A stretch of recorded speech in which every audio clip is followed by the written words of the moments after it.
Hello friends, कैसे हैं आप सब। तो डियर, आज की क्लास में हम लोग डिस्कस करने वाले क्लास 8 का चैप्टर 4 हिस्ट्री, आदिवासी, दीकू और एक स्वर्ण युग की कल्पना। तो इस चैप्टर का हम लोग एमसीक्यू कर चुके हैं और इस चैप्टर से हमें जनजाति को लेकर क्वेश्चन आता है कि कौन सी जनजाति कौन सी जगह पे पाया जाता है। इस तरीके के क्वेश्चन देखने को मिलता है। तो यहाँ पे हम लोग स्टेटमेंट बेस्ड क्वेश्चन के लिए एक बार चैप्टर को डिस्कस करते हैं। तो चलिए हम लोग स्टार्ट करते हैं। तो देखिए, बिरसा मुंडा का नाम तो हम लोग सुने ही होंगे। तो इन्हें 1895 में जो है छोटा नागपुर के जंगलों में घूमते हुए देखा गया था। ऐसे इनका जन्म कब हुआ था, तो इनका जन्म जो है 15 नवंबर में हुआ था 1875 में। और जब ये बड़े हुए तब ये जो है आपका अंग्रेजों के विरोध जब इन्होंने मतलब कि विरोध स्टार्ट किया, तब इन्हें जो है जंगल झारखंड के छोटा नागपुर के जंगलों में देखा गया। कब देखा गया? 1895 में। यहाँ दीक्यू का मतलब क्या हुआ? दीक्यू मतलब बाहरी लोग। बाहरी लोग मतलब क्या हुआ? जो आपका अंग्रेज थे उन्हें जो है दीकू कहा गया, और वो बाहरी लोग जो आके हमारे झारखंड में जो है, हमारे भारत में जो है राज्य कर रहे थे और लोगों को अपना गुलाम बना रहे थे, उन्हीं से रिलेटेड है। उसी के से रिलेटेड हम लोग यहाँ पे डिस्कस करने वाले हैं।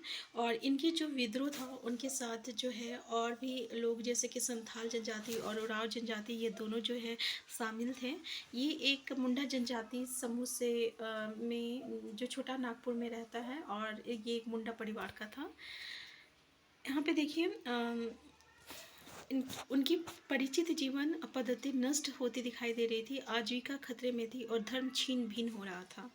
किनके बारे में बताया जा रहा? तो बिरसा मुंडा के बारे में बताया जा रहा। तो बिरसा किन समस्याओं को हल करना चाहते थे, जिन्हें दीकू कहा जा रहा है? वो बाहरी लोग कौन थे और उन्होंने इलाके के लोगों को गुलाम कैसे बना लिया? आज की क्लास में हम लोग इसी चीज़ को यहाँ पे डिस्कस करेंगे। हम लोग इससे पहले आपका आदिवासी जनजाति के बारे में देखे थे कि जनजाति लोग का जो रीति रिवाज था, जो रस्में रिवाज थे, वो थोड़ा सा अलग था। हमारी जाति में जैसे जो रस्म रिवाज जो ब्राह्मण के द्वारा बनाया गया निर्धारित रीति रिवाज रहता था, उसका पालन करते थे हम लोग। तो यहाँ पे अलग अलग जाति बिरादरी के लोग रहते थे, लेकिन हमें जनजातियों में ये चीज़ देखने को नहीं मिला है कि अलग अलग जाति के लोग थे। तो इनके जो रीति रिवाज, जो रस्में जो ब्राह्मण द्वारा निर्धारित की गई थी, वो अलग थी। यहाँ पे देखिए, इन समाजों में ऐसे गहरे सामाजिक भेद भी नहीं थे। अभी हम लोग देखिए कि हम लोग इससे पहले वाले क्वेश्चन चैप्टर में जनजाति के बारे में डिस्कस किए थे। वहाँ देखे थे कि जनजाति लोग में किसी तरह का सामाजिक भेदभाव नहीं था। कोई उच्च जाति, नीच जाति, गरीब अमीर, इस तरीके के लोग नहीं थे। और उनके कोई रीति रिवाज नहीं होता था जैसे कि हमारे में जो होता था। ठीक है, ये लोग जो होते हैं ना, कुटुंब के बंधनों में बंधे हुए रहते थे। जैसे कि बहुत जितने भी कबीले थे एक दूसरे से इस तरीके से कुटुंब के बंधनों में बंधे हुए थे। और इसका मतलब ये भी नहीं था कि आदिवासियों के बीच कोई आर्थिक और सामाजिक फ़र्क नहीं था, मतलब आर्थिक और सामाजिक फ़र्क था। ठीक है, अब जैसे कि कुसुम और पलास की फूलों की ज़रूरत होती थी, वो कहाँ आते थे? तो गोंड समुदाय के लोगों में ही से ही कहते थे। इन लोगों को कुसुम और पलास के फूलों की ज़रूरत होती थी, तो वो गोंड समुदाय के लोगों से ही कहते थे। तो देखिए, गोंड समुदाय के लोग क्या करते थे? कुसुम और पलास के फलों की मतलब खेती करते थे। तो इन समुदाय को चावल, अब इन समुदाय को अगर चावल का या अन्य अनाज का ज़रूरत पड़ता था, तो वो क्या करते थे? चीज़ों का अदला बदली करते थे कि हम मेरी चीज़ें तुम ले लो, और हम तुम्हारे हमारी जो ज़रूरत की चीज़ें थी वो उनसे ले लिया करते थे। यहाँ पे देखिए, कई बार उन्हें ज़रूरी चीज़ें खरीदने के लिए अपनी मुट्ठी भर आमदनी का सहारा लेना पड़ता था, और उनमें से कई लोग आसपास के गांव में नौकरी भी करते थे। कोई बोझा ढोते थे, कोई सड़क पे काम करते थे। तो अलग अलग चीज़ें यहाँ पे काम होता था। यहाँ पे देखिए, बेगा बेगा खुद को जंगल की संतान मानते थे। याद रखिएगा, ऐसे ही क्वेश्चन पूछा जाता है। बेगा जो है ये जंगलों की संतान मानते थे, और मजदूरी करना ये अपने लिए अपमान की बात मानते थे। तो याद रखिएगा, जो चीज़ें आसपास पैदा नहीं होती थी उन्हें हासिल करने के लिए ये लोग जो है आदिवासियों को खरीद पोक्त भी करनी पड़ती थी। और इसकी वजह से वो क्या क्या करते थे? कभी कभी व्यापारी और महाजनों पर जो है आश्रित भी रहते थे। ठीक है, नेक्स्ट है आपका कुछ जानवर पालते थे। तो इसलिए है कुछ आदिवासी लोग जो है जानवर भी पाला करते थे और अपनी ज़िंदगी चलाते थे। जैसे कि मौसम के हिसाब से मवेशियों या भेड़ों की रिवर लेकर यहाँ से वहाँ वो जाते थे। इसमें से कुछ हमें देखा गया, जैसे कि आपको पूछा जा सकता है, पंजाब के पहाड़ों में रहने वाले वन गुज्जर यानी गुज्जर कहाँ रहते हैं, तो ये पंजाब के वन पहाड़ों में रहते हैं, कि पहाड़ों में रहते हैं गुज्जर। और आंध्र प्रदेश की याद रखिएगा लबाड़िया, आंध्र प्रदेश में कौन सी आपका जनजाति है, लबाड़िया है। ये जो है गाय भैंस के झुंड पालते थे, ठीक है। कुल्लू के गद्दी समुदाय के लोग जो है, देखिए कुल्लू के गद्दी समुदाय के लोग जो है गडरिया और कश्मीर के बकरवाल जो है ये बकरियां पालते थे। कश्मीर के बकरवाल क्या पालते थे, तो बकरी पालते थे। तो यहाँ से हमें ऐसे क्वेश्चन जो है देखने को मिलता है। अब देखिए शिकार का वक्त, बुआई का वक्त और नए खेतों के जाने का वक्त है। यहाँ पे हर एक चीज़ का अलग अलग वक्त होता था, जिसमें अलग अलग काम यहाँ पे किया जाता था। तो इसी चीज़ को लेकर आपका ब्रिटिश मानव विज्ञानी आपका वेरियर एल्विन ने देखा था कि 1930 और 1940 के दशक में जब ये मध्य भारत के बेगा और गोंड समुदाय के बीच रह रहे थे, तो इन्होंने देखा, इनके काम को देखे और उससे रिलेटेड इन्होंने लिखे हैं कुछ, कि चैत में क्या होता था कि औरत जो है इकट्ठा करने और बचे कुछ टूटों को काटने जाते थे, और पुरुष जो है बड़े के पेड़ काटते थे और शिकार पर जाते थे। शिकार जो है पूरे चांद के समय पूर्व से शुरू होता था और शिकार के लिए बांस के फंदों का इस्तेमाल किया जाता था। औरत जो है साग, इमली और मशरूम ये जो है बिन कर लाती थी, और बेगा औरत या तो केवल जड़ी या कंद इकट्ठा करती थी या महुआ के बीज भी इकट्ठा करती थी, ठीक है।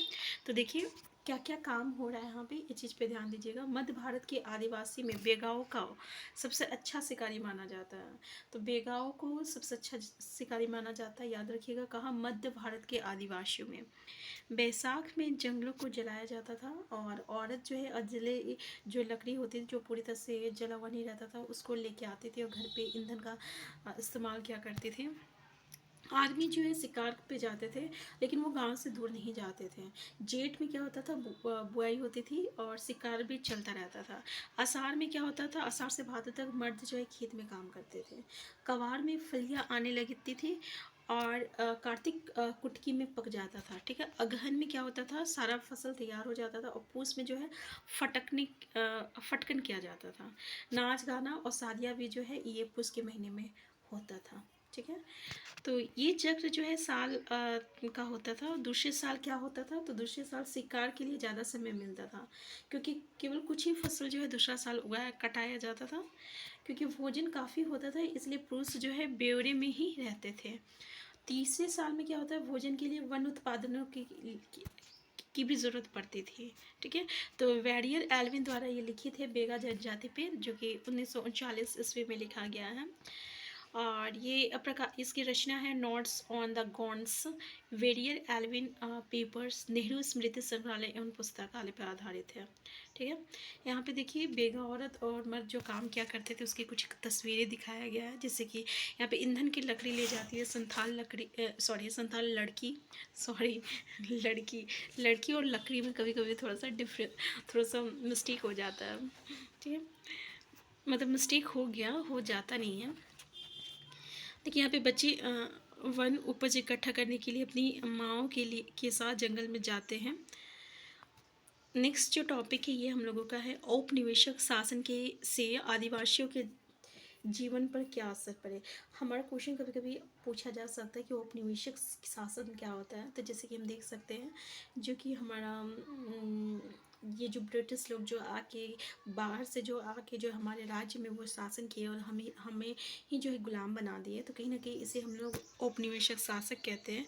तो इन पर क्या प्रभाव पड़ा उसके बारे में डिस्कस करते हैं। यानी जो आदिवासी मुखिया जो थे उन पे क्या हुआ, तो उनका जो है एक महत्वपूर्ण स्थान होता था इलाके में। तो उनके पास औरों से ज़्यादा जो है आर्थिक ताकत होती थी, उनके इलाके पे सारे इलाके पर नियंत्रण वो रखता था। तो कई जगह उनकी अपनी जो है पुलिस भी होती थी, और वो ज़मीन एवं वन प्रबंधन के स्थानीय नियम जो है खुद बनाते थे। ब्रिटिश शासन के तहत आदिवासी मुखियाओं के काम काज और अधिकार जो है ये भी बदल गया था।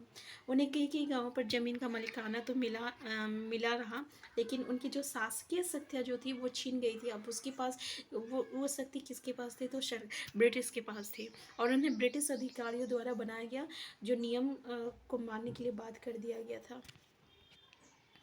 तो पहले जो है इनकी खुद की नियम थी, लेकिन जैसे ही आपका औपनिवेशिक शासन आया तो ये जो है ब्रिटिश के जो बनाया गया जो अधिकारी थे उनके जो बनाया गया नियम था उनको वो मानने लगे थे, और उन्हें अंग्रेज़ों को नजराना देना पड़ता था और अंग्रेज़ों के प्रतिनिधि की हैसियत से अपने समूह को अनुशासन में भी रखना होता था। तो इस तरीके से वो जो परंपरागत काम था उसको करने से वो लाचार भी हो गए थे, उनकी ताकत जो थी सारे छीन ली गई थी। नेक्स्ट है आपका घुमंतू काश्तकारों का क्या हुआ। घुमंतू काश्तकार जो यहाँ से वहाँ भटक कर अपने काम किया करते थे उनका क्या हुआ। तो वो चाहते थे कि आदिवासियों के समूह एक जगह अस्थायी रूप से रह सके और खेती करे। ठीक है, कौन चाहता था, ब्रिटिश चाहता था, क्योंकि ऐसा होता तो उन पर नियंत्रण करना इन्हें आसान हो जाता। तो अंग्रेज अपने शासन के लिए आमदनी का नियमित स्रोत भी चाहते थे। फलस्वरूप वो क्या किए, उन्होंने ज़मीन के बारे में कुछ नियम लागू किया। तो वो क्या किया कि प्रत्येक ज़मीन को मापा और मापने के बाद हर एक व्यक्ति के हिस्से में तय हुआ और उसके बाद उसका लगान भी तय हुआ। कुछ किसानों को जो है भूस्वामी और दूसरे को पट्टेदार घोषित कर दिया गया। यहाँ पे भूस्वामी और पट्टेदार देख लीजिए।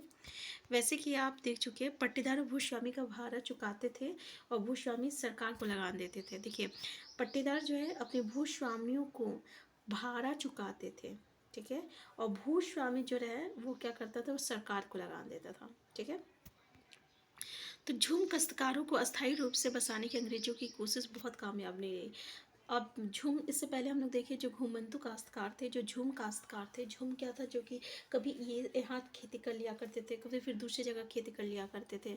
मान लो ये जगह खेती कर रहे हैं, यहाँ पे पानी सूख गया है, अब यहाँ पे पानी सूखा है तो हल चलाना भी तो मुश्किल हो जाता था ना, तो ये जगह छोड़कर वो क्या किए, दूसरी जगह चले जाते थे। उसको जो है घुमंतू या झूम काश्तकार करते थे। तो उनको बसाने की जो ये प्रक्रिया, ये जो मतलब सरकार स्टार्ट किया था, जो ब्रिटिश सरकार, वो ज़्यादा दिन तक कामयाब नहीं रहा।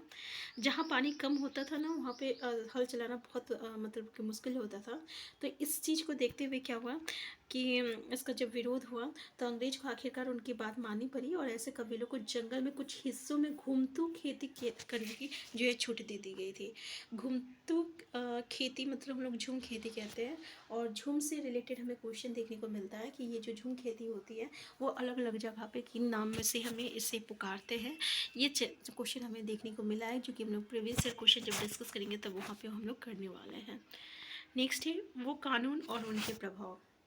सॉरी, यहाँ पे वन कानून है और उनके प्रभाव हैं। जैसे कि हम लोग देखें कि आदिवासी समूहों का जीवन जो है जंगलों से जुड़ा हुआ था, और वन कानून में जब बदलाव आया तो आदिवासी के जीवन में भी यहाँ पे बदलाव देखने को मिलता है। यहाँ पे देखिए, आंध्र प्रदेश में धान के खेत में काम करते आदिवासी समतल मैदानों जंगल में वान की खेती, धान की खेती के बीच फ़र्क को देखें। ठीक है, आप यहाँ पे देख सकते हैं, वो क्लियर फोटो आया नहीं है, खैर। यहाँ पे देखिए, जैसे गुजरात की एक जंगल में खेती करती भील औरतें। भील जनजाति जो है कहाँ देखने को मिलेगा, तो गुजरात में देखने को मिलेगा। ठीक है, तो ये आता है घूमतू खेती गुजरात के बहुत सारे वन क्षेत्रों में अभी भी जारी है। ठीक है, याद रखिएगा। आप देख सकते हैं कि यहाँ पेड़ों को काट दिया जाता है और खेती के लिए ज़मीन जो है साफ़ कर दी गई है। घूमते खेतों में ही होता है ना, या झूम खेती में, कि एक जगह जब खेती हो जाता है फिर जब ये दूसरी जगह जाते हैं, किसी जंगल में जाते हैं, अगर जंगल रहता है तो उसको पहले काट के वो उसको साफ़ किया जाता है, जलाया जाता है जंगल को, फिर उसके बाद ज़मीन को साफ़ करके वहाँ पे जो है खेती की जाती है, इसी को कहते हैं ना। तो यहाँ से भी हमें क्वेश्चन देखने को मिला है। यहाँ पे देखिए, जब यहाँ पे ऐसा, जब अंग्रेज जो है, जब नियम कानून बना था, वन कानून जब बना था, तो अंग्रेजों ने सारे जंगलों पे जो है अपना नियंत्रण स्थापित कर लिया था। तो जंगलों को राज्य की संपत्ति जो है घोषित कर दिया गया था, और कुछ जंगलों को जो है आरक्षित वन घोषित किया गया था। तो यहाँ पे जो है कोई भी अंदर नहीं जा सकता था। तो ऐसी सूरत में जो घूम काश्तकार जो है किस तरह जिंदा रह सकते थे, और इसलिए उनमें से बहुत को काम और रोजगार की तलाश में मजबूरन जो है दूसरे इलाके में जाना पड़ा था। ठीक है, अब जब ये दूसरी जगह चले गए तब क्या हुआ, अंग्रेजों ने जंगलों के भीतर आदिवासियों के रहने पर पाबंदी लगा दी थी। अब तो क्या है, वन कानून निकल गया था, कोई भी अंदर जा नहीं सकता था, क्योंकि अब जो वन था वो अब सरकारी संपत्ति घोषित कर दिया गया था। तब क्या हुआ कि इन लोगों को इसका समस्या भी देखने को बहुत जल्द मिला। समस्या क्या था कि जो रेलवे स्लीपर्स के लिए जो पेड़ काटना या लकड़ी की को एक जगह से दूसरी जगह ले जाने का जो मज़दूरों का जो इंतज़ाम कर जो होता था वो थोड़ा सा मुश्किल होने लगा। तो इस चीज़ को देखते हुए औपनिवेशिक अधिकारियों ने इसका भी एक हल ढूंढा। उन्होंने क्या किया कि ये झुम काश्तकारों को जंगल में ज़मीन करने के लिए एक छोटे से टुकड़े दे दिया गया। ठीक है, तो आप देख सकते हैं इस तरीके से यहाँ पे। अब यहाँ पे क्या हुआ, अंग्रेजों ने इस देश में जीना कितना कठिन है, अंग्रेजों की इस देश में जीना कितना कठिन है। अभी हम लोग वेरियर एल्विन के बारे में देखे थे, क्योंकि उन्होंने मध्य भारत में रहते हुए वेगा आदिवासियों के बारे में दौरा किया था, उनके रीति रिवाज, उनकी कला संस्कृति के बारे में कुछ जानना चाहते थे। और उन्होंने वेगा के बारे में बहुत सारी चीज़ें जो है हम लिखा, जो कि हम लोग आगे पढ़े भी थे। तो उन्हें एक छोटी सी चीज़ें लिखी है कि कितना जीना मुश्किल था। तो उन्होंने क्या लिखा कि अंग्रेज़ों की इस देश में जीना कितना मुश्किल है, जीना कितना है मुश्किल। जमींदार बैठा है गांव में, दरवाजे में कोतवाल, बगीचों में पटवारी, खेतों में सरकार। देख सकते हैं आप कि कितना मुश्किल है कि जमींदार गांव में है, दरवाजे में कोतवाल है, बगीचे में पटवारी है और खेत में सरकार है। अंग्रेज़ों की इस देश में जीना कितना है मुश्किल। पशु कर कर अदा करने के लिए बेचते हैं गाय, तो भैंस बेचते हैं जंगल के लिए। बैलों की बेच कर अदा करते हैं लगान, भोजन पाए कहाँ से अंग्रेजों के इस देश में। अब देख सकते हैं हर किसी को पैसा देना है, तो एक एक चीज़ बेच के एक एक चीज़ की कर्जा जो है भुगतान करते हैं, तो इन्हें भोजन कहाँ से मिलेगा। किसने लिखा है, वेरियर एल्विन ने लिखा है। देखिए यहाँ पे बहुत सारे आदिवासी समूह ने औपनिवेशिक वन कानून का जो है विरोध किया था, और उन्होंने ये नियम का पालन करने से भी इनकार कर दिया। तब इस पे काफ़ी विद्रोह हुआ था, और 1906 में आपका सोंग्रम सोंग्रम संगमा द्वारा असम में, और 1930 के दशक में मध्य प्रांत में हुआ वन सत्याग्रह। इसी तरह सोंग्रम संगमा, ये क्या है, एक तरह का वन सत्याग्रह है, जो कि असम में हुआ था, और 1910 में जो है मध्य प्रांत में भी हुआ था। ये एक तरह का वन सत्याग्रह है। ठीक है, तो नेक्स्ट पॉइंट जो है ये व्यापार की समस्या। यहाँ पे क्या था ना कि 19वीं सदी में ये देखा गया कि वहाँ पे व्यापारी और महाजन जो है जंगल में बहुत जल्दी जल्दी आते थे, जहाँ जनजातीय समूह जो है रहते थे, और उनसे जो है उपज खरीदने, नगद कर्जा देने, आदिवासी को मजदूरी में रखने के लिए ये जो है बार बार आया करते थे। तो ये चीज़ इतना बदलाव जो है असर पड़ने में थोड़ा सा वक्त लगा, और आदिवासी लोग अब ये चीज़ समझने लगे थे कि ये लोग जो है ना रेशम उत्पादन की स्थिति सदी में 18वीं सदी में क्या हुआ था कि भारतीय रेशम की यूरोपीय बाज़ारों में बहुत ही भारी मांग थी, और भारतीय रेशम की अच्छी गुणवत्ता जो है सबको आकर्षित कर रहा था, और भारत का निर्यात जो है यहाँ पे तेज़ी से बढ़ रहा था। तो जैसे जैसे बाजार जो है फैला, ईस्ट इंडिया कंपनी के अफसर जो है इस मांग को पूरा करने के लिए रेशम उत्पादन पर जो है जोर देने लगा। तो झारखंड के में आपका स्थित है हजारीबाग, वहाँ पे जैसे कि रेशम की जो खेती की जाती है, वहाँ पे जब देखा गया तो यहाँ पे देखा गया कि रेशम के व्यापारी और एजेंटों को भेजकर जो है आदिवासी को कर्जा दिया जाता था, और उन्हें क्रीम कोशों का इकट्ठा कर लिया जाता था। तो 1000 क्रीम कर्स के लिए 3-4 रुपये मिलते थे, और इसी को जब वो भेजा बाहर जाके बेचा जाता था ना, तो 5 गुना ज़्यादा बेचा जाता था। तो इस तरीके से ये जो है ये लोग समझने लगे थे कि व्यापारी जो है ये इनके लिए सबसे बड़ा दुश्मन था आदिवासियों के लिए। आप यहाँ पे देख सकते हैं कोयला के, बिहार का कोयला खनिज जो कि 1948 ईस्वी का है। तो 1920 ईस्वी के दशक में बिहार के झरिया और रानीगंज कोयला खदानों में काम करने वाले लगभग 50% जो है खनिक आदिवासी थे। अंधेरी और दम घोटों खदानों की गहराई में काम करना कितना खतरनाक था, और 1919 ये तो जान वो अक्सर सचमुच जान ले लेता था। तो 1920 के दशक में देश की कोयला खदानों में हर साल देखिए 2000 से ज़्यादा जो है मजदूर ये मारे जाते थे। काम की तलाश, नेक्स्ट जो टॉपिक हम लोगों का काम की तलाश। देखिए काम की तलाश में जब आदिवासी लोग दूर जाते थे ना, तो उनकी ज़िंदगी तो और भी ख़राब थी। 19वीं सदी के आखिरी से ही चाय बागान जो है फैलने लगा था, और खनन उद्योग भी एक महत्वपूर्ण उद्योग बन गया था। तो यहाँ पे क्या है, उन्हें बहुत कम वेतन दिया जाता था, और उन्हें घर जो है वापस लौटने भी नहीं दिया जाता था। नेक्स्ट पॉइंट जो है ये आपका नज़दीक से देखने पर, जैसे कि 19वीं और 20वीं शताब्दी के दौरान देश के विभिन्न भागों में जनजातीय समूह ने बदलते कानून, अपने व्यवहार पर लगी पाबंदियों, नए करों और व्यापारियों महाजनों द्वारा किए जा रहे शोषण के खिलाफ जो है कई बार बगावत किए। 1931-32 में कोल विद्रोह हुआ था, और 1855 में संथाल ने बगावत कर दी, और मध्य भारत में बस्तर विद्रोह जो है 1910 में हुआ था, और 1940 में महाराष्ट्र में वल्ली विद्रोह हुआ था। ठीक है, तो देखिए वल्ली विद्रोह और बस्तर विद्रोह हम लोग क्वेश्चन में डिस्कस किए हुए थे। तो बस्तर विद्रोह जो है कब हुआ था? 1910 में हुआ था। कहाँ हुआ था? मध्य भारत में हुआ था। और 1940 में महाराष्ट्र में वल्ली विद्रोह हुआ था। और जो हमारा विरसा जो आंदोलन किए थे, तो वो भी जो आंदोलन था वो भी कुछ ऐसे ही आंदोलन था। अब बिरसा मुंडा के बारे में हम लोग पढ़ते हैं।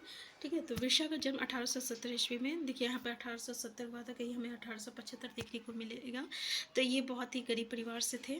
तो जो हमारा एनसीईआरटी में हम तो उन्हीं को मानेंगे, क्योंकि हमारा सीटेट में जो है एनसीईआरटी को ही फॉलो करता है, तो आप 1870 ही लिखिएगा। ये इनके पिता बहुत ही गरीब थे और काम के लिए इधर से उधर घूमते रहते थे। तो वो लोग जो है दिक्कों का उत्पीड़न से आज़ाद किस तरीके से होगा, वो लोग कहानियाँ सुनते थे कि किस तरीके से हमें भी जो है आज़ादी मिलेगा इन लोगों से। और तो देखिए ये जो है बिरसा स्थानीय मिशनरी स्कूल में जाने लगे और मिशनरियों का उपदेश सुनने का मौका मिला इन्हें। तो ये जो है वैष्णव धर्म प्रचारक के साथ भी कुछ समय बिताया और उन्होंने जनेऊ धारण किया और शुद्धता व दया पर जोर दिया।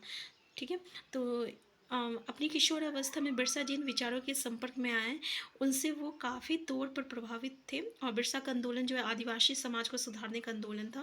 और उन्हें मुंडाओं से आह्वान किया कि शराब पीना छोड़ दे, गाँव को साफ रखे और जादू टोना पर विश्वास न करे। ठीक है, इस तरीके से यहाँ पे देखिए बिरसा ने मिशनरों और हिंदू जमींदारों को भी लगातार विरोध किया है। उन्हें लगता था कि वो उन्हें बाहर का मानते थे, जो मुंडा जीवन शैली को क्या कर रहे हैं, नष्ट कर रहे हैं। अब यहाँ पे देखिए क्या हुआ कि 1895 में इन्हें जो है अतीत को पुनर्जीवित करने के लिए संकल्प किया। और वह अतीत के ऐसे स्वर्ण युग सतयुग की चर्चा करते थे जब मुंडा लोग अच्छा जीवन जीते थे, तटबंध बनाते थे, कुदरती झरनों को नियंत्रित करते थे, पेड़ और बाग लगाते थे। बिरसा चाहते थे कि लोग एक बार फिर अपनी ज़मीन पर खेती करें, एक जगह पर टिके रहें। ठीक है, क्योंकि अभी तो ये घूमते जीवन जी रहे थे ना, कभी यहाँ कभी हुआ, तो ये चाहते थे एक जगह पे ये टिके रहे, अस्थायी कृषक बन जाए। तो अंग्रेजों को बिरसा आंदोलन के राजनीतिक उद्देश्यों से बहुत ज़्यादा परेशानी होने लगा था। और इनकी आंदोलन जो था धीरे धीरे जो है बहुत ही मजबूत होती जा रही थी। और अंग्रेजों की जो नीतियाँ उनकी परंपरागत भूमि व्यवस्था को नष्ट कर रही थी। हिंदू भूस्वामी महाजन उनकी ज़मीन छीनते जा रहे थे और मिशनरी उनका परंपरागत संस्कृति की आलोचना करते थे। तो जब आंदोलन फैलने लगा तो अंग्रेजों ने सख्त कार्रवाई का फैसला किया और 1895 ईस्वी में बिरसा को जो है गिरफ्तार कर लिया गया था दंगे फसाद पे। और 1897 में जब जेल से बिरसा लौटे तो उन्होंने गांव-गांव घूमने लगे और लोगों को उकसाने लगे। तो इस तरीके से क्या हुआ, उनका नेतृत्व में साम्राज्य की स्थापना के लिए रावणों, दिक्कू और यूरोपियों को तबाह कर दे। बिरसा के अनुयायी दिक्कू और यूरोपीय सत्ता के प्रतीकों का निशाना बनाने लगे और उन्होंने थानी और चर्चों पर हमले किए और महाजनों व जमींदारों की संपत्तियों पर धावा बोल दिया। सफ़ेद झंडा जो है बिरसा राज का प्रतीक था। ये क्वेश्चन देखने को मिलता है कि बिरसा राज का प्रतीक कौन था, तो सफ़ेद झंडा था। और सन 1900 ईस्वी में बिरसा का जो है मुंडा को जो है जेल हो गया था और जून में शायद इनका मृत्यु हो गई थी, हैजा से हुआ था, जेल में ही हुआ था, रांची के जेल में। तो ये जो है आंदोलन जो है थोड़ा सा फीका पड़ गया था, ठंडा पड़ गया था। लेकिन उन्होंने ये अपने ख़ास अंदाज में, अपने ख़ास रस्मों और संघर्ष के प्रतीक के जरिए इस काम को अंजाम दिया, यहाँ पे देख सकते हैं। लेकिन मजबूर किया जिसके जरिए दिक्कू लोग आदिवासियों की ज़मीन पर आसानी से कब्जा ना कर सके। दूसरा, इसने एक बार फिर जता दिया कि अन्याय का विरोध करने और औपनिवेशिक शासन के विरुद्ध अपने गुस्से को अभिव्यक्त करने में आदिवासी सक्षम है। ठीक है, इससे ये जता दिए कि अगर हम लोग जो है, हम लोग में अभी भी इतना बल है, इतना हम लोग इतने भी सक्षम है कि हम लोग जो है औपनिवेशिक शासक का जो है हम लोग विरोध कर सके। तो ये चीज़ यहाँ पे हमें साफ दिखाई देने को मिला। तो औपनिवेशिक शासन से आपको क्वेश्चन पूछा जाता है तो याद रखिएगा, जो आपका बाहरी जो शासन, जो ब्रिटिश लोग आके जो हमारे राज्य में जो शासन किए उसको हम लोग औपनिवेशिक शासन कहते हैं। तो ये था हमारा चैप्टर। आप देख सकते हैं कि इस चैप्टर से रिलेटेड जो भी इंपॉर्टेंट पॉइंट था हम लोग सारा चीज़ डिस्कस किए हैं। जो चीज़ हमारे एग्ज़ाम में क्वेश्चन बनते हैं उसको सारा डिस्कस किए। ठीक है, तो यहाँ पे डियर हम लोग ना छोटे छोटे टॉपिक लेके आएंगे। एक टॉपिक सिर्फ 5 मिनट का रहेगा या 6 मिनट का रहेगा, जहाँ पे सिर्फ वो टॉपिक जो कि हमारे सीटेट में पूछा गया है, स्टेटमेंट बेस्ड क्वेश्चन, उसी टॉपिक को डिस्कस करेंगे। और चैप्टर वाइज डिस्कस कर ही रहे हैं, MCQ कर रहे हैं, साथ में हम लोग टॉपिक वाइज डिस्कस भी करेंगे। तो चैनल में नए हैं, चैनल को सब्सक्राइब कर लीजिएगा। हम फिर मिलते हैं नेक्स्ट क्लास में। और वीडियो अगर आपको पसंद आएगा तो प्लीज़ लाइक शेयर करना मत भूलिएगा। Thank you.